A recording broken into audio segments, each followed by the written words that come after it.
Hello, everyone, and namaskar. So today's podcast is a continuation of the book titled Anandamurti, the Jamalpur Years. And this is the fourth chapter of the book titled Accounts Department, 1941 to 1947. The entire humanity of this universe constitutes one singular people. All humanity is bound together in fraternity. Those who remain oblivious to this very simple truth, those who distort it, are the deadliest enemies of humanity. Today's humanity should identify these foes and build a healthy human society, overcoming all obstacles and difficulties. It must be borne in mind that as long as a magnificent, healthy, and universalistic human society is not well established, humanity's entire culture and civilization, its sacrifice, service, and spiritual endeavor will not be of any worth whatsoever. In 1862, the British established India's first railway workshop in Jamalpur. By the turn of the century, it had become Asia's largest home to the subcontinent's principal training facility for railway engineers, later known as the Indian Railways Institute of Mechanical and Electrical Engineering. With the growth of the workshop, Jamalpur soon became famous for its comfortable Anglo-Indian social life and its relaxed, small-town ambience. At the time of Prabhat's birth, it employed more than 12,000 people. About 1,000 of these were British and Anglo-Indians who enjoyed a social life that rivaled that of Calcutta and other urban centers in the empire. But in a far more appealing setting, several thousand sprawling acres of wide, tree-lined boulevards and spacious meadows that reached to the edge of the Carcanian hills. Railway employees could take long, picturesque walks and enjoy the charms of nature, or else entertain themselves with a full schedule of social pastimes. The Institute had its own movie theater, a 6-lane swimming pool, 4 tennis courts, 2 billiard rooms, and a bowling lawn. Its dances were renowned, so much so that railway personnel and their families came from all over eastern India to attend. There was little more that an Indian railway employee could ask for, that is, as long as he was British. As with most of British India, the posh residential suburbs and recreational facilities were off limits to Indians. They were literally on the other side of the tracks, the railway lines neatly dividing the township from the Institute. Indians comprised over 90% of the workforce, but they enjoyed little of the privileges that made Jamalpur such a desirable appointment for railway personnel. Still, Prabhat would say years later that when he was young, it was the best town in all India. Lakshmi Narayana had joined the railway accounts department as a clerk in 1911. Having emigrated from his native Bengal following the death of his father at the age of 44, a fate that he would also share, his son was 19 when he began working in the same office, which consisted of a suite of spacious halls filled with bare-top desks in the British bureaucratic style. Here employees would spend their days poring over paperwork and penning entries into the hundreds of ledgers that piled up on shelves and in cabinets, and in some cases directly on the floor beside their desks. Prabhat signed on as a lower division clerk with a salary of 33 rupees per month. A slightly built 19-year-old with thick black glasses, whose short stature and quiet sober demeanor would not ordinarily attract a second glance. Most of the men he was now working with had worked with his father. Many of them had been beneficiaries of Lakshmi Narayana's homeopathic remedies, and they were happy to welcome the son who showed many of the same traits that had endeared them to the father. Like his father, Prabhat was methodical in his work habits, visibly sincere, and uncommonly punctual. He would enter the office exactly on the hour each morning, generally finishing the work assigned to him ahead of time, and leave exactly at 5 each afternoon. When Prabhat joined his office service, World War II was in full swing. Despite its distance from the principal battlefields, India was feeling the effects. Prices skyrocketed on everything from rice to clothes. Many items became nearly impossible to obtain. Blackouts and curfews were instituted as fears rose over a possible Japanese invasion. And these fears were confirmed when the Japanese advanced on Burma in January of 1942. In February, Singapore fell. By midsummer, Japanese troops were nearing India's eastern border. Soon afterward, the first air attacks on Calcutta by Japanese bombers began, and the city underwent a massive evacuation. In Jamalpur, only 280 kilometers from Calcutta, and home to the empire's largest railway workshop, tensions were high. A curfew was instituted. At night, people were afraid to light a fire for fear of showing Japanese bombers the way to their town. Though the rapid entrance of the Americans into the Pacific after Pearl Harbor will help to divert Japanese attention away from India, tensions over possible invasion would continue until the war neared its close.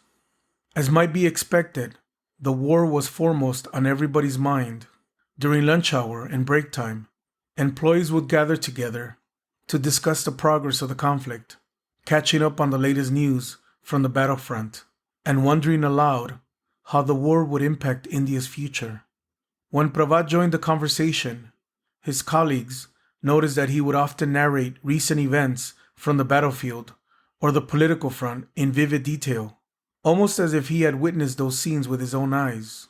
News of these events would not appear in the local papers or on the radio until several days afterward, due to a 3-day news blackout on war-related incidents.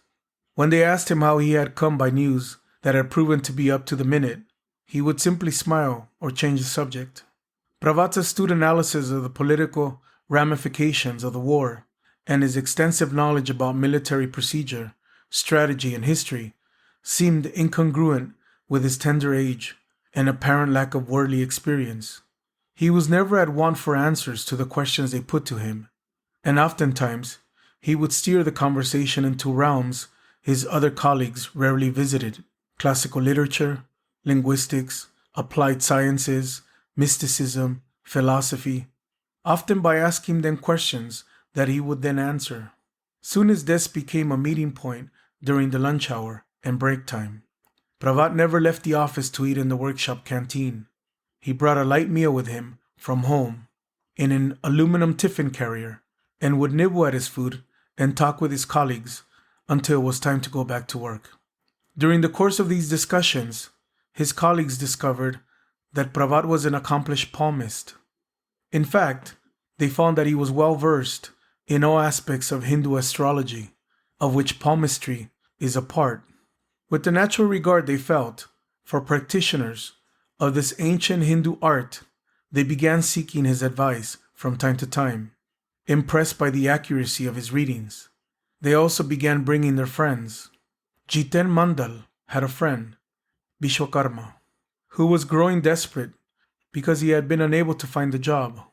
One day, Jiten asked him to come to the office to see Pravat during the lunch hour. When Vishwakarma asked Pravat if he would be willing to look at his palm to see when he might find a job, Pravat told him that he did not need to see his palm. All he needed to see were the lines on his forehead. Pravat looked at him fixedly for a few moments. Then he told Vishwakarma that he would find employment on such and such a date.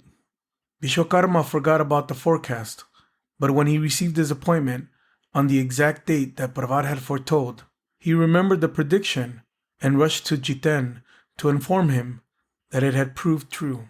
On another occasion, one of Pravat's colleagues told a friend of his, Mrityunjay Sanjal, about Pravat's prowess in the astrological arts.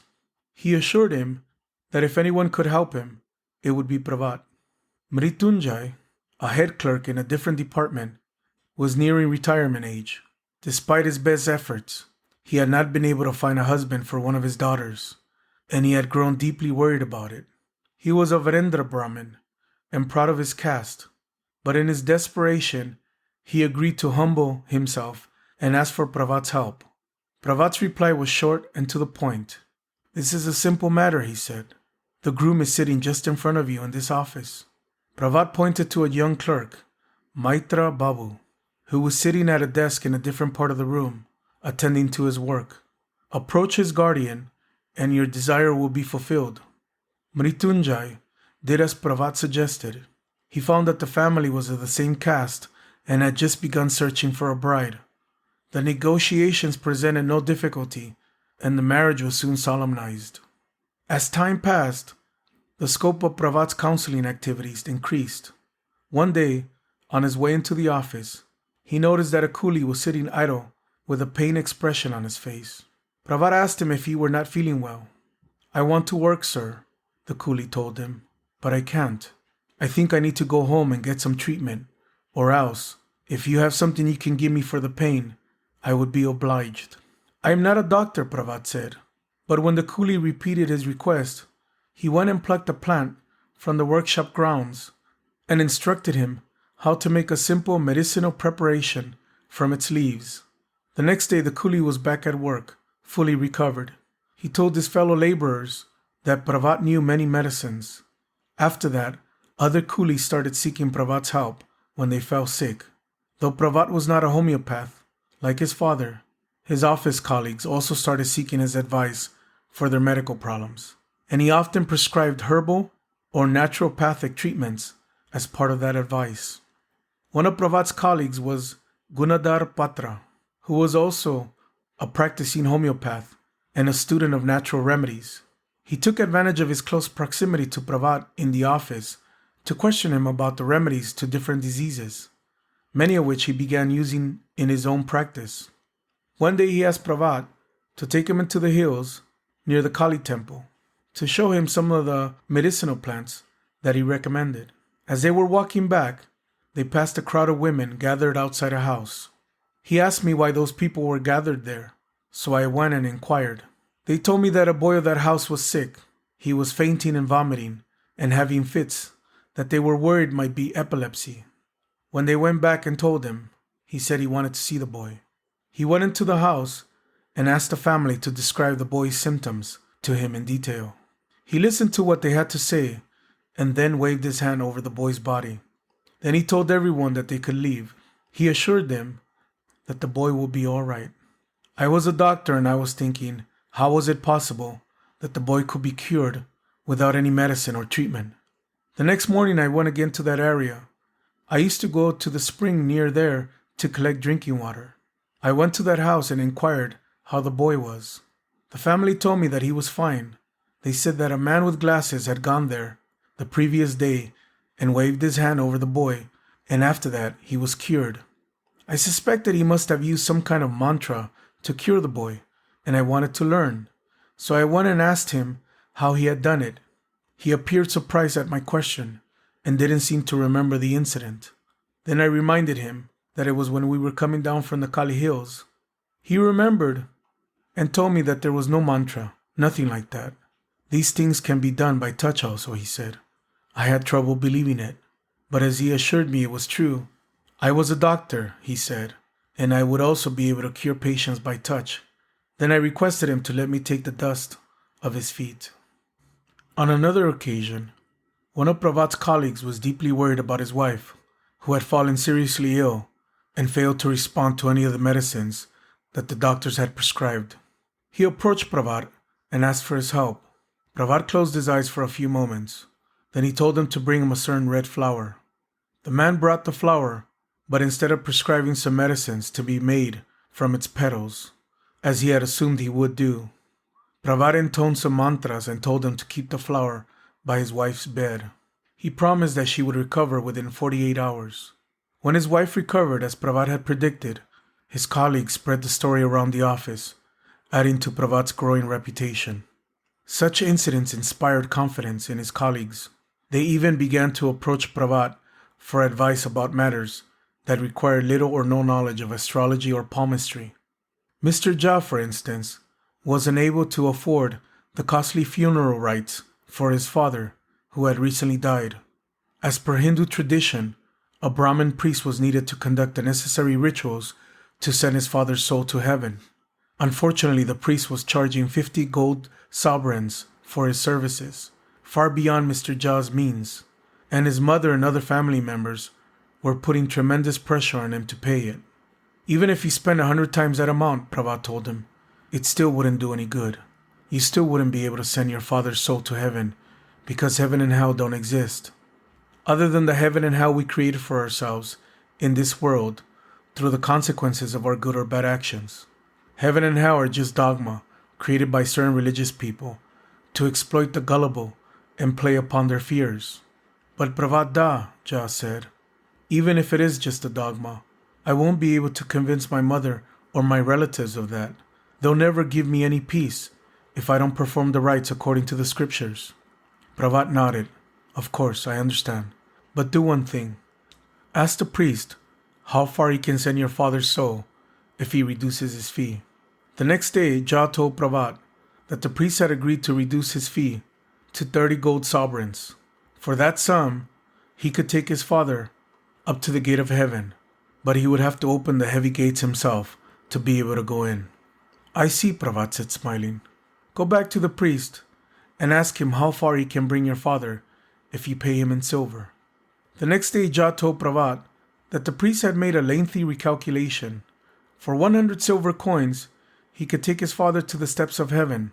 From there, he would have to climb the long, winding steps himself to reach the gate. Can you afford 100 silver coins? Pravat asked. No, Pravat Da. I have a very large family. I don't want them to suffer unnecessarily. How much can you afford then? I suppose I could afford 30 silver coins, Jha said. Very well. Go back and talk to the priest. Ask him how far he can bring your father for 30 silver coins. The next day, Jha showed up at the office in a happy mood. When he had a chance to talk with Pravat, he told him that at first the priest had been quite annoyed. Finally, though, he had made a long calculation and told him that for that sum, he could send his father 3 miles from heaven. Pravat laughed. Very good. Tell the priest that your father was a healthy man who used to walk 4 or 5 miles every morning. If the priest can send him 3 miles from heaven, then he can cover the rest of the distance during his morning walk. The office was not the only place where people came to Pravat for advice or to have their palms read.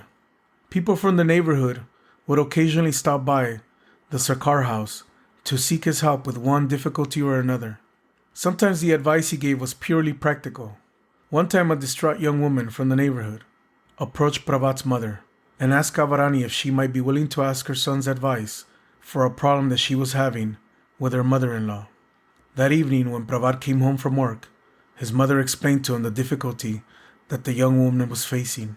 She was new to the neighborhood, having married a local boy, and her mother-in-law was making her life miserable, a common complaint in traditional Indian society. As in most Indian households, where the daughter goes to live with the son's family, she was expected to do the bulk of the cooking and cleaning. The mother-in-law would wait till the girl had finished cooking the noon meal. Then she would lock the kitchen with a padlock and go out to visit friends, where she would generally take tea and snacks.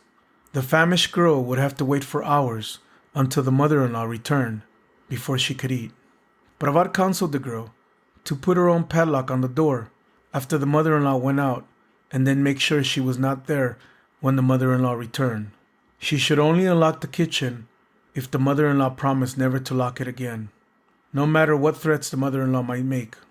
A couple of days later, the girl returned to offer her heartfelt thanks. Her mother-in-law had agreed not to lock the kitchen anymore. On occasion, Pravat's help took a more supernatural bent. Once, a rumor went around the neighborhood that Pravat had a magic mirror in which he could show the souls of the deceased and what people in distant places were doing. In actuality, it was not a mirror, but a pane of glass that Pravat had asked his brother Manas to paint black on one side, giving it a reflective quality. It was Manas' duty to fetch the mirror and set it up whenever Pravat needed to use it. One day, the wife of Pandit Ramachandra Jha, Pravat's high school Sanskrit teacher, came to visit Avarani. Mrs. Jha had not been present at her mother's death and had come to share the sorrow she was feeling. Pravat overheard the conversation and later told his mother that if the old lady wished he could show her deceased mother, as long as she promised not to be afraid and not to tell anyone about the incident. Mrs. Jha agreed. She came over a couple days later. Manas set up the glass and set a candle burning before it. Pravat instructed her to concentrate on the candle. The old lady quickly slipped into a semi-trance state. While in that state, she saw her mother sitting in a boat. Afterward, she thanked Pravat and told him that now she could rest easy, knowing that her mother was safe, and continuing on her journey. On another occasion, another old lady from the neighborhood was worried about her son and came to Pravat to ask for his help. Her son had gone abroad and she had not received a letter from him for some weeks. Pravat agreed to help and asked Manas to bring the glass and light a candle. The lady slipped into a trance and had a vision of her son going into a shop to buy food in the country he was visiting. The vision was enough to allay her fears. Avarani became worried that such seances would affect her son's health, and in fact, he did fall sick after one session. Pravat, who always showed the utmost respect and consideration for his mother, retired the glass and never used it again. This was typical of the relationship he had with Avarani. Each evening before bed, he would massage his mother's feet. Whenever he wanted to go anywhere, he would ask her permission. Even in later years, when he became preceptor to a multitude of disciples, each month he handed his salary over to her. She would then give him a small allowance for his personal expenses. Avarani was a devout woman who kept a small altar in her house, where she would perform her daily Hindu worship in front of a small image of Krishna. Pravat made it a regular habit to bring her flowers for her worship. Once, for a stretch of several days, whenever she placed a garland around the image of Krishna, she saw an image of her son sitting there in place of the idol. She rubbed her eyes and started her worship again, but it kept happening. Finally, she went to her son and complained that he was bothering her worship. "It is because you love me so much," Pravat told her, "that you keep seeing me." The rest of the family was well aware of Pravat's unusual abilities, but for his younger siblings, it was simply a normal part of their lives. One day, the Sarkar children were gathered at the dining table. Pravat was eating his morning meal before leaving for the office. Suddenly, the family cat jumped on the table. "Do you want to see some magic?" Pravat asked his younger brothers and younger sister. He made a small motion with his hand, and the cat froze, as if it had been turned into a living statue. The children crowded forward to have a closer look. They touched it, oohing and eyeing. At that moment, Pravat's mother came into the room.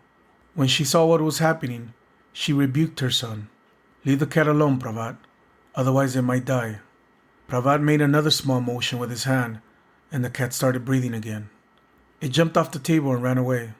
His mother returned to her morning chores, mildly annoyed, but otherwise going about her day as if nothing out of the ordinary had happened. The other children were convinced that their elder brother knew everything, as their mother often told them. One day in early 1948, Himanshu broached the subject. "Dada, you know everything. Can you teach me how to do it?" "I would love to be able to know everything also." Pravat frowned. "It is not good to know everything," he said. "Not good at all. You would not like it. There is reason why Providence does not allow this." A couple of days later, Pravat was sitting at the dining table with his cousin, Ajit Biswas, who was spending the holidays at the Sarkar house. While Pravat's younger sister, Bijli Prabha, was serving them a snack, Avarani began scolding her for her lack of skill in household matters. "You are going to be married soon, and you still haven't learned how to serve a table properly. What to speak of cooking? What will your husband think?" Pravat started defending Bijli Prabha until Avarani fell quiet and left their daughter in peace. "There is no need for her to master such domestic chores," Pravat told Ajit once they were alone again at the table. "The marriage that my mother is busy arranging for my sister will never take place." "Pravat, it must be wonderful to be able to know what is going to happen in the future," Ajit exclaimed, shaking his head and marveling at his cousin's unique abilities. "Not at all," Pravat told him. "It is not a blessing. If anything, it is a curse. You see, my sister is destined for a short life. She will not live to see her marriage day. That is why I wish that she be left in peace, so that she does not face any unnecessary troubles in her final days. Think about it. Whenever I see her, I am reminded that her death is fast approaching. You see a healthy young woman, I see her death. Just imagine how difficult it would be for someone to act naturally or be at ease with their friends or family if they knew that someone close to them was about to die. There is good reason why Providence has arranged that human beings should not know what is to happen in the future. The next day, Pravat asked Himanshu to accompany him to Calcutta for a few days. When the two brothers arrived back in Jamalpur, some 4 or 5 days later, they found the family in a state of mourning. Their carefree sister, Bijli Prabha, had died the previous day of black fever, a disease that had shown no signs of its imminent arrival when they had set off for Calcutta a few days earlier. Pravat's family continued to pay visits to Bamumpara, where everyone still called him by his nickname, Bubu. Anil Ghosh recalled what those visits were like. Even though Bubu was a younger relative, I still showed him much deference. We would visit him as soon as we heard of his arrival. One day we saw that Bubu was doing something inside his room. His grandmother was with my sister-in-law. On inquiry, she replied, Bubu is sitting in meditation. He practices meditation and contemplation for long periods. The last time when he was here and was meditating for a long time, I curiously peeped inside the room through the window. I saw him levitating. His body was floating a little above the ground. I got frightened and closed the window. It is better not to disturb him while he is practicing meditation. But now, it has already been some time, and he is about to get up. Sure enough, after a while, Bubu came out. Seeing me, he happily embraced me. Bubu was always an effusive person and had a pure nature. He would mix freely with us all. It is difficult to describe the joy he gave us by raising various topics for discussion. At that time in our village, there were two very educated gentlemen, Sachi Dulal Mitra and Gopi Krishna Mitra, who was a chartered accountant. Both were older than Bubu. It was fascinating to watch them in any discussion or argument, be it deep philosophy, literature, ethics, sociology, or other topics. Bubu's knowledge of so many different subjects churned everyone's mind. He would lucidly explain any subject by quoting various Sanskrit verses to support his contentions. It appeared as if he had crammed all the Vedas, Vedanta, the social codes, Puranas, and Tantras into his brain. Whatever subject others asked him about, Bubu gave clear, precise replies with the requisite illustrations from various sources. Everyone would be completely satisfied with his replies. Naresh Ghosh, who was 5 years younger than Pravat, had formed a habit during his childhood of following him around whenever he got the chance. He also recalled those visits. When he came to Vamumpara, Bubuda would speak elaborately on various subjects, including linguistics, history, Bengali literature, philosophy, and spirituality. I noticed that Bubuda spoke effortlessly on the gradual development of Bengali literature. I most enjoy his descriptions of the step-by-step evolution of the various Prakriti languages derived from Sanskrit. I particularly enjoy listening about how original Sanskrit words became transformed over the ages and how they have come into modern Bengali. He could speak many languages fluently. He would explain various philosophical topics, quoting profusely from the Vedas and Upanishads. We were delighted to watch his extraordinary memory in action and his deep knowledge on different subjects. Occasionally, he spoke on different schools of philosophy like Shaiva, Shakta, Vaishnava, Saura, and Ganapatya. He would speak on so many things at a time that we would simply lose the trail. People said Bubuda could read palms very well. I say that he never read a palm. I have watched him. He would ask the person to stand erect and simply look sharply at him from head to toe. It was as if he were taking an x-ray. Then he would speak rapidly without any hesitation about the person. It is difficult for me to understand how he can enter a person's body and mind. Once, my elder brother, Narayana, developed a brain disorder. The family decided to commit him to a mental hospital. My father wrote to Bubuda, seeking his advice before taking any action. Bubuda respected my father very much. In reply, Bubuda advised against sending my brother to the hospital. He prescribed him some medicines, asked that he practice some yoga asanas, and gave dietary instructions. Because of that letter, there was no need to send my brother to the hospital. Naresh's brother Suresh also recalled his impressions of Prabhat at that time. When I was studying in college, we often discussed Bubuda among ourselves. One day, I plucked up my courage and said to Bubuda, "Why don't you read my palm?" Though he loved us all very much, we were in some ways afraid of him. He said, "Tell me what you want to know." "Up to what level will I study?" "How far do you want to study?" he asked. "Up to MA. "Of course," he said, "you will pass your MA, but it won't be easy, and you will have to struggle hard. You won't pass it at one go." I then wanted to know about my future financial situation. After thinking a while, he said, "Money will come to you, but from early on, you will be burdened with debts." Then I wanted to know about my future reputation. Bubuda said, "Well, you will have a good reputation, but your unpopularity will be no less. And the most interesting thing will be that friends unrelated to you will praise you, whereas your own people will criticize you." "What about my longevity?" "You will live a long life, but you will have several accidents."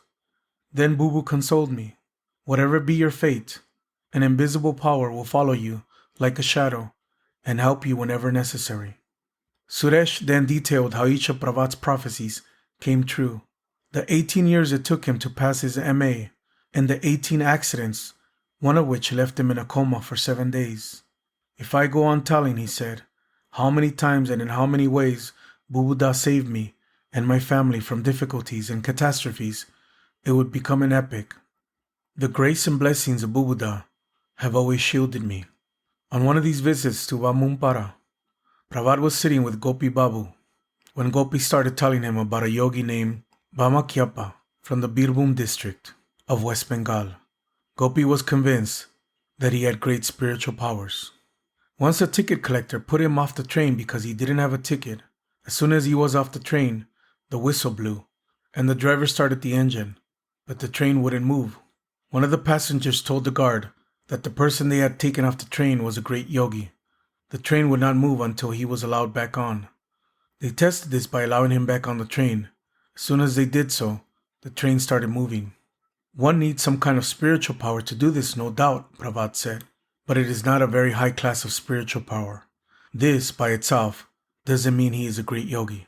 Gopi Babu raised a suspicious eyebrow. "Could you do it?" he asked. Pravat smiled and changed the subject. "When are you going back to Calcutta?" he asked. "I'm going back tomorrow," Gopi said. "Good. I am also going tomorrow. We can go together." The next day, Gopi Babu stopped at the Sarkar house on his way to the station. "I'm not quite ready yet," Pravat said when he saw him. "Anyhow, we have time. There's no hurry." "Pravada, I have urgent work in Calcutta. I can't afford to miss the train." "Then you go ahead. I will be along presently."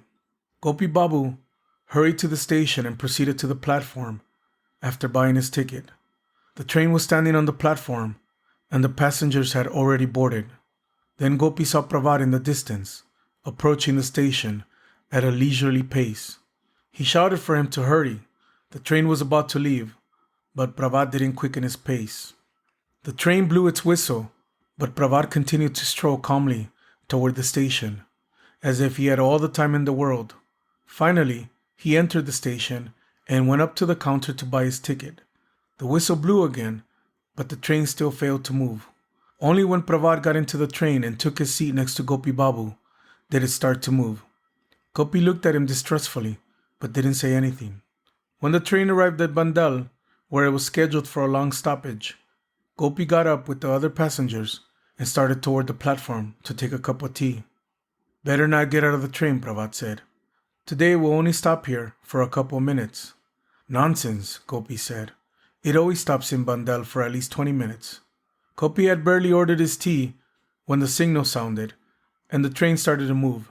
He rushed back to his compartment and asked Pravat in a vexed tone of voice how it was that he knew the train would only stop there for a couple of minutes. Pravat smiled. "The train is late. It was delayed in Shaktigarh. Now it is making up the gap."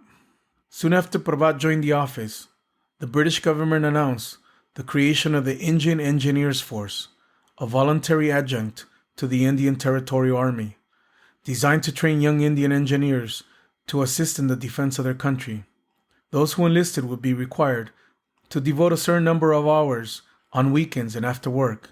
They would also be sent for periodic short training stints to different parts of India, including West Bengal, Assam, and the Northwest Frontier Province.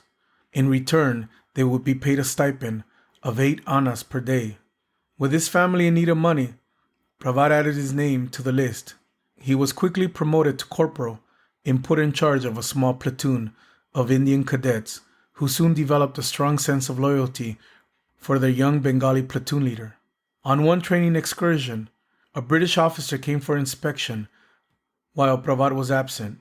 He went ahead with the inspection without waiting for Pravat to return. When Pravat returned, he rebuked the officer for having conducted the inspection in his absence. One of Pravat's men heard the altercation from the barracks and came out with a loaded gun. He saluted Pravat and asked him in which direction he wanted him to shoot. The officer beat an immediate retreat. On another occasion, several of Pravat's men complained to him about one of their comrades who kept a locked chest under his cot with biscuits and other delicacies that he never shared with his fellow cadets. Pravat listened to their complaints and promised to deal with it. "Let us do one thing. I will get him out of the tent tonight on some excuse. When I give him the signal, sneak into the tent from the back and make some sounds like an animal might make. Leave when I give the signal again." That night, Pravat invited the greedy cadet to go for a walk. As they were walking, he gave the signal, a loud cough. Within moments, they heard strange sounds coming from the empty tent. His companion halted suddenly. "Pravat da, did you hear that?" "Yes, it sounds like a wild animal has gone into the tent. It must be sniffing around. Do you keep any food in your tent? Biscuits or any such thing?" "Well, yes." "That is the problem then. It must be trying to get at the food." Baba coughed again, and the sound ceased. "I don't hear anything now," he said. "Let's go take a look." Cautiously, the two men entered the tent. They saw signs of disturbance around the cot. "Just as I feared," Pravat said. "It was trying to get into your chest." "Oh no, what do I do? What happens if it comes back while I'm sleeping?" "I suggest you leave some of your food outside at night for the animal. He'll eat it and go away. Otherwise, who knows what might happen." The cadet followed Pravat's advice, and that evening his comrades were able to enjoy his unplanned generosity. It is not known to what extent Pravat continued initiating disciples during the years leading up to independence, but he would occasionally be seen in the company of wandering mendicants, such as were seen from time to time in any Indian town. Townspeople would sometimes spot him in their company during his evening walks in the solitary areas near Kalipahar and Death Valley. One afternoon in 1944, Rameshwar Baita, a neighbor and a classmate of Manas Sarkar, was passing by the Sarkar house in Chpt along with his friend Ganesh. He noticed Pravat sitting on the porch reading his newspaper. As Pravat often did after arriving home from work, on the small platform across the street, a group of men from the neighborhood were playing cards, a common sight there in the afternoon. A man dressed in tattered clothes was sitting on one side of the platform, laughing to himself and speaking to no one in particular. Obviously some kind of madman, Rameshwar thought. It was nothing new. He had often seen beggars and crazy-looking people sitting there in the late afternoons and early evenings. He had always assumed it was a good place to beg, and he had seen this particular fellow there for the past several days. This time Ganesh wanted to stop and watch the card game. Rameshwar told him that he was in a hurry to get home, but he obliged his insistent friend for a few minutes.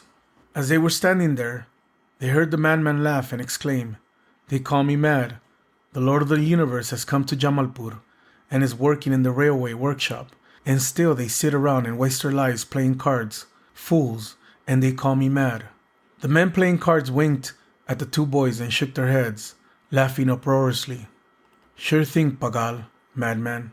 The Lord of the Universe is in Jamalpur." They added a few more derisive comments before returning to their game. Rameshwar and Ganesh joined in their laughter and then continued on their way.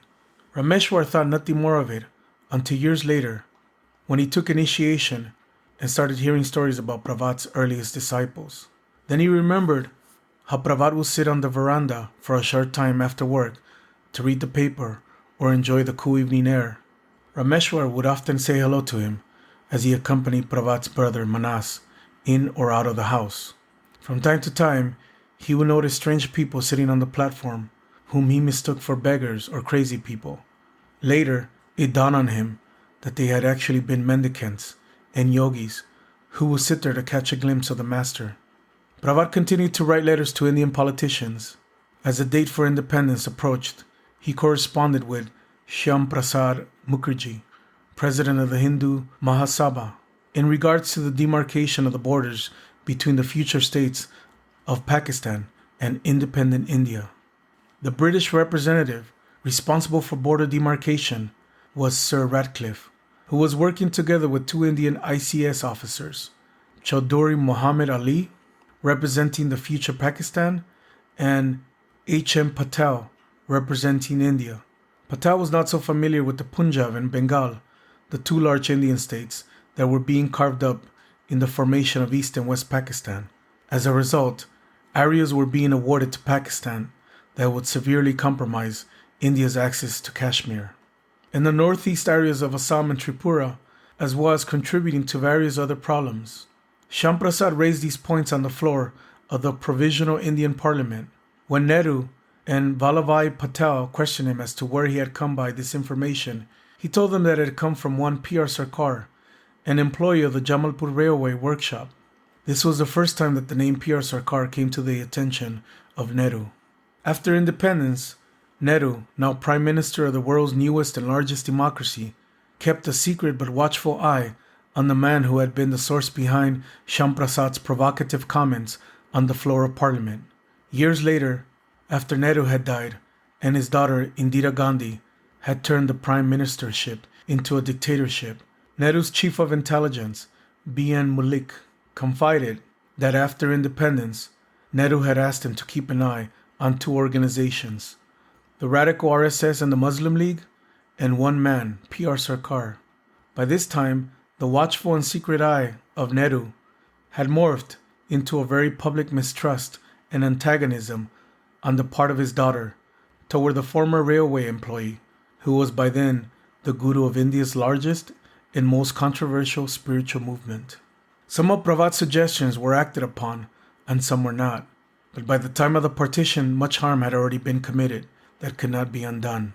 Later on, those political leaders involved in the partition would receive caustic criticism from Pravat in his analysis of the events that led to the dismemberment of the country and the genocide it occasioned, criticism that would not endear him to Indira, whose father had been one of the principal architects of independence. According to Pravat, in the 1930s, the British government had begun implementing a systematic program to encourage communal divisions, such as religious and caste differences, in order to undermine the cause of Indian independence. The principal failure of India's leaders at that time, he pointed out, was their failure to adequately combat these divisions. Some political parties were openly based on communal sentiments. They gave their support to the British policies in exchange for favorable considerations from the outgoing rulers. Other unscrupulous leaders took advantage of the scope afforded by the Government of India Act to secure ministerial positions for themselves and provincial autonomy for their regions, to the detriment of the nation. They committed severe blunders, practiced appeasement in the face of communal demands, and turned a blind eye to political errors for which the nation would later suffer. In Pravat's opinion, the reforms introduced by the British in the 1930s and 1940s, such as the Montagu-Chelmsford Report, the Communal Award, or Ramsay-MacDonald, and the Government of India Act 1935, did incalculable damage to the unity of the nation and led directly to the partition of the country. As Pravat later explained to his disciples, factually, as per the Government of India plan at the time, India was trifurcated, while Bengal, the Punjab, and Assam were bifurcated. Sindhu and the north west frontier provinces went out of India. This was the result of the communal award, and unfortunately, the great patriots of India supported the Camino Award. They failed to learn the lessons of history. At that time, there was no mutual faith. There was want of mutual understanding. That is why the country was divided. Otherwise, the British could not have divided the country. There was both physical disintegration and psychic, or rather psychosocial disintegration for want of proper political education.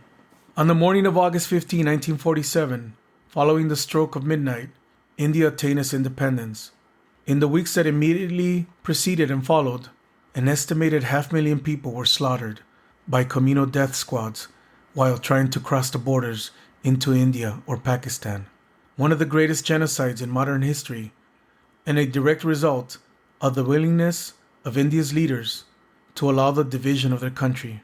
For better or for worse, the bloodshed that accompanied India's independence and the creation of West and East Pakistan, later Bangladesh, ushered in a new era for the subcontinent, home to the planet's oldest civilization and its newest democracy. It also marked the end of an era in Pravat's life and the beginning of another. The quiet, mysterious youth who had steadfastly kept his spiritual depths hidden from the eyes of all but a few was about to begin the concrete materialization of his life's work, a mission that would leave a mark not only on India, but on the entire world, in a way that the politicians who read his letters and either accepted or spurned his advice in the years leading up to independence could never have foreseen. Thank you.